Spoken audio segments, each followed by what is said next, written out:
النقطة الأولى أن الوهابيين هدموا قبورا مسلمة الصحة والقدسية عند المسلمين جميعا بمختلف مذاهبهم، بل أدى ذلك الآن إلى نسيان مواضعها والإعراض عنها تماما، بحيث بنيت فوقها العمارات والبيوت ورصفت الشوارع وانتهى الحال.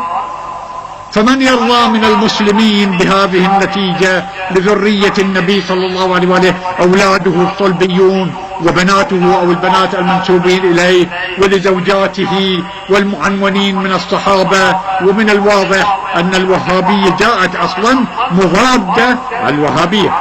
أصلا مضادة لكل مذاهب الإسلام بكل تأكيد، وإنما ميلها ظاهرا إلى المذهب السني باعتبار إيمانهم بالخلافة الأولى، وإلا فاختلافاتهم مع الاتجاه السلفي التقليدي لدى إخواننا أهل السنة واضح. يكفي أن نلتفت إلى أن الوهابيين لا يتبعون أي مذهب من مذاهب الجماعة عن المذاهب الأربعة، وإنما يعتبرون أنفسهم مذهبا مستقلا، وهو مما لا ترضاه المذاهب الأربعة كلها كما هو واضح.